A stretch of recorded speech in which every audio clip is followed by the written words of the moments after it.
L'émission Enjeux de société est une production de la télé du Rocher-Percé. Il y a de ça 10 ans, il n'y avait pas autant de maraîchage. Et c'est le niveau 3 où on juge que quelqu'un est en mesure de bien évoluer dans le milieu, dans la société qui est la nôtre. Mais si on faisait un bilan des 15 dernières années de l'argent que Facebook et Google ont amassé sur le dos, entre guillemets, des publications.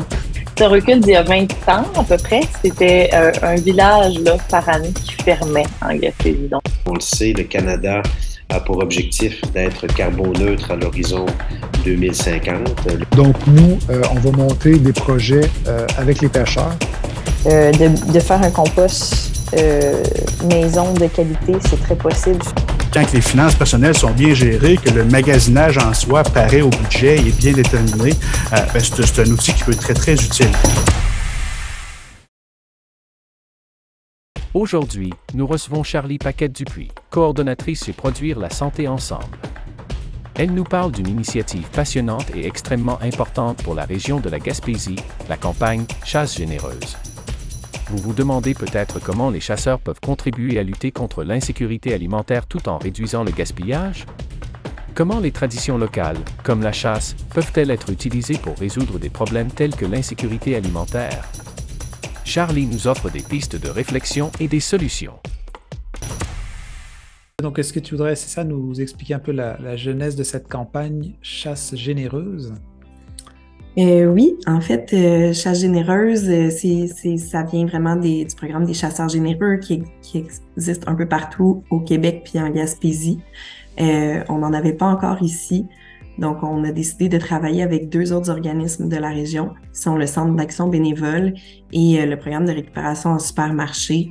Il y a un phénomène en ce moment qui est assez présent là, de manque de viande, en particulier dans les banques alimentaires. Donc, c'était pour venir répondre à ce besoin-là. Puis en plus, on le sait, des fois, pendant le temps de la chasse, il peut y avoir un peu de gaspillage. Donc, c'est aussi l'idée de limiter le gaspillage puis de redonner au suivant là, dans la chasse.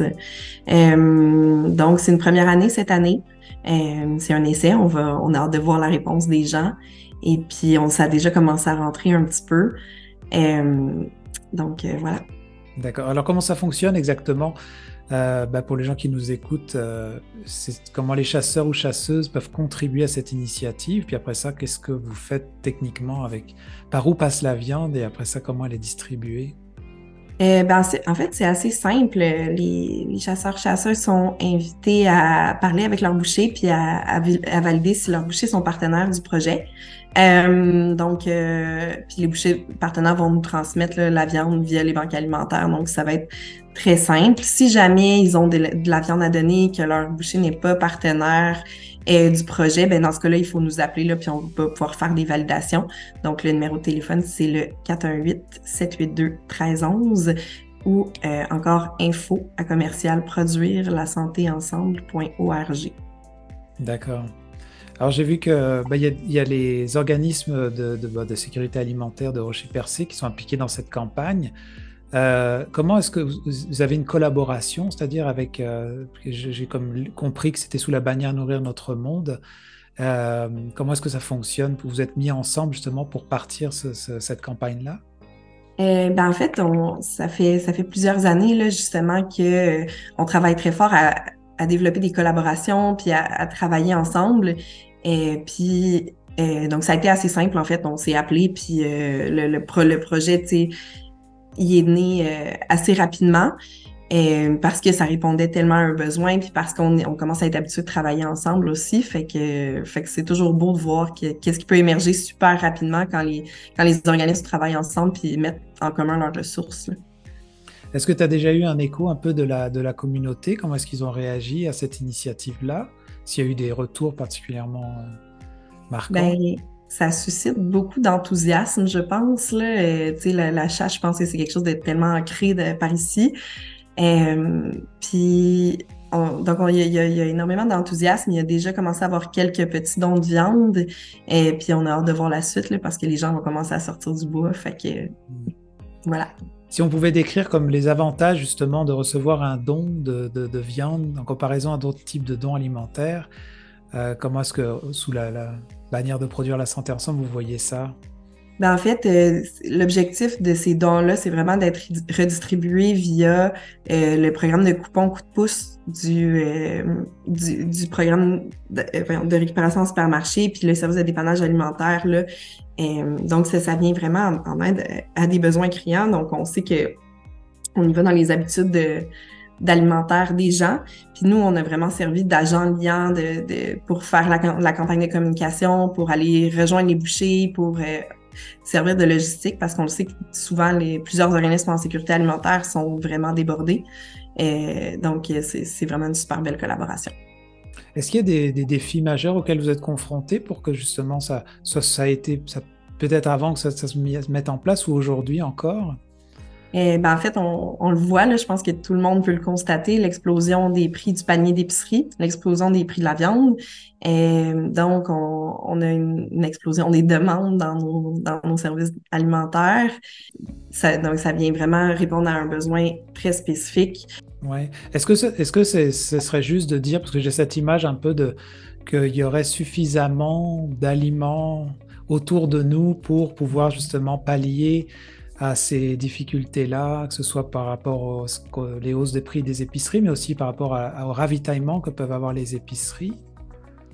C'est vraiment une bonne question. La question, je pense qu'il faut réfléchir, il y a quelque chose à adresser dans nos systèmes alimentaires, parce que on le sait que c'est pas nécessairement la production de nourriture, on manque pas de nourriture pour tout le monde, mais tout le monde n'y a pas accès également, n'a pas accès à la même qualité de nourriture, n'a pas accès à plusieurs choses. Donc, c'est une réflexion sur les systèmes alimentaires, mais c'est là où c'est important de travailler ensemble avec tout le monde de ce système-là, donc que ce soit les organismes communautaires, les producteurs, pour justement arriver à cette transformation-là. C'est sûr que la question de la sécurité alimentaire spécifiquement, c'est quelque chose qui est assez complexe comme problème. Donc, c'est pas seulement un manque de nourriture. Il peut y avoir le revenu est l'enjeu principal, mais il y a aussi plein de questions d'éducation. Donc, faut vraiment travailler sur plusieurs fronts. Le dépannage alimentaire, c'en est un. Et puis, de recevoir ça, ben, c'est sûr que ça vient donner un coup de pouce à plein de familles qui en ont besoin dans l'immédiat. Puis ensuite, ben, on continue vers d'autres actions. Je lisais aussi dans le document que vous avez le programme de récupération en supermarché avec le Centre d'action bénévole Gascon-Percé, ce qui participe à la distribution, c'est ça? Oui, dans le fond, ce sont eux qui réalisent la distribution, ces deux organismes-là, donc le programme de récupération en supermarché et le Centre d'action bénévole, ce sont vraiment eux qui s'assurent de la distribution auprès des familles qui en ont besoin. D'accord. Là, pour revenir à la question plus large que je posais tantôt, justement, le fait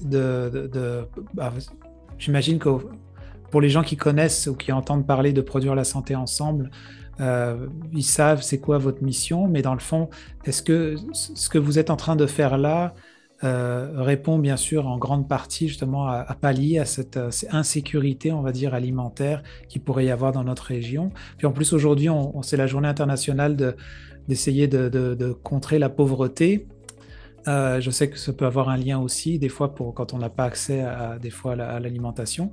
Est-ce que ça rentre vraiment dans le cadre de votre mission? Vraiment, en fait, nous, on a une mission en autonomie sécurité alimentaire. Et puis notre approche est beaucoup dans l'accompagnement vers l'autonomisation. Fait que, on accompagne des groupes de citoyens, on accompagne des projets, puis on essaie vraiment tous nos projets, on les fait en collaboration, soit avec d'autres organismes ou avec des groupes de citoyens. Fait que dans cette optique-là, d'arriver à arrimer plusieurs organismes pour mettre un programme de type chasseur généreux en place, ça cadre exactement avec ce qu'on fait.